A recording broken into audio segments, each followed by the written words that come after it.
Hi friends, நான் இன்றைக்கி பருப்பு அடை செய்யலான்னு இருக்கேன். சுரக்காய் அது கூட இந்த டம்ளரால் நான் ஒரு டம்ளர் இட்லி அரிசி, ஒரு டம்ளர் பச்சை அரிசி எடுத்திருக்கேன். அப்புறம் அரை டம்ளர் துவரம்பருப்பு, இதுமாரி துவரம்பருப்பு, கடலப்பருப்பு, பாசிப்பருப்பு, உளுந்தம்பருப்பு எல்லாம் சேர்ந்து அரை டம்ளர் எல்லாம் இதுமாரி ஒரு 2-3 மணி நேரம் ஊற வச்சுருக்கேன். அதுக்கு காரத்துக்கு ஏற்ற மாரி காஞ்ச மிளகாய் எடுத்திருக்கேன், பூண்டு எடுத்திருக்கேன். பூண்டு, காஞ்ச மிளகாய் உங்கள் காரத்துக்கு ஏற்ற மாதிரி நீங்கள் போட்டுக்கோங்க. இது அது ஊற வைக்கிறப்பே ஊற வச்சிங்கன்னா நல்லா காரம் இதாகும். வெங்காயம், உப்பு, இது ஊற வச்சதை இதில் போட்டு அரைச்சிக்கலாம்.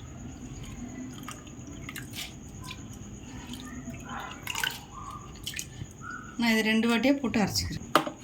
பாருங்கள், ரொம்ப நைஸாக அரைச்சிடுங்க, கொஞ்சம் இதுவாக இருக்கட்டும். இது ஒரு பவுல். இப்போ மீதி இருக்கிறதையும் போட்டு அரைச்சி, இப்போ நான் அரைச்சி பாருங்க எல்லாம் ஒன்றா மிக்ஸ் பண்ணி வச்சுட்டேன். ஒரு கடாயை வச்சுருக்கேன், காஞ்சிச்சு. இப்போ எண்ணெய் ஊற்றிக்கலாம்.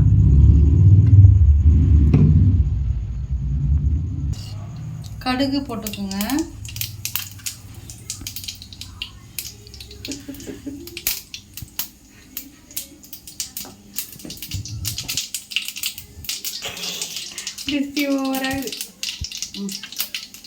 நெக்ஸ்ட் சீரகம்,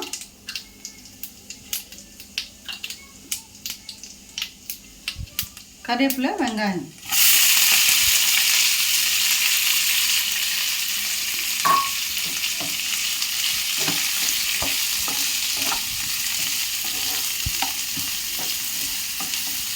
இதுக்கு தேவையான உப்பு. போக மாட்டேன்.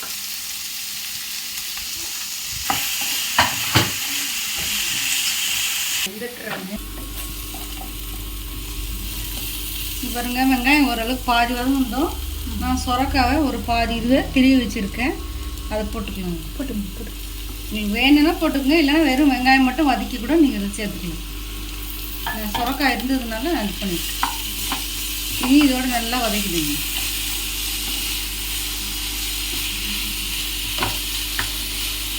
யார் யாருக்கெல்லாம் அடை பிடிக்கும்ன்றதை கமெண்ட் பண்ணுங்க.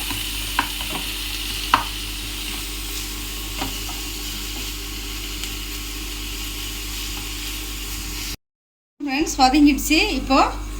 இப்போ நம்ம கொத்தமல்லி தழையும் போட்டுட்டு ஒரு தொழிட்டு மாவில் மிக்ஸ் பண்ணிடலாம்.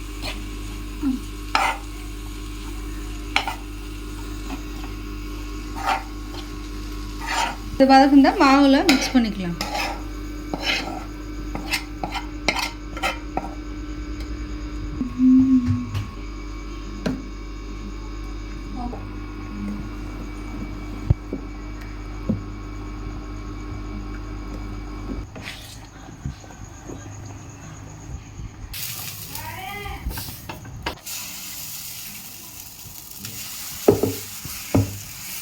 உங்களுக்கு மெலிசா வேணாலும் பண்ணிக்கலாம், இல்லை கொஞ்சம் கனமாக பண்ணிக்கலாம்.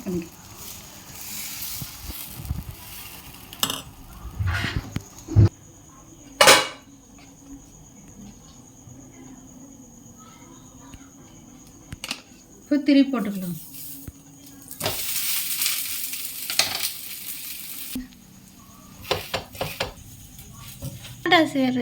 உனக்கு என்னடி பிரச்சனை?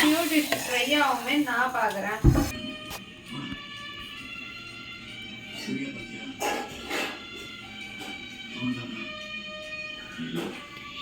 வீடியோ முடிஞ்சிடுச்சு.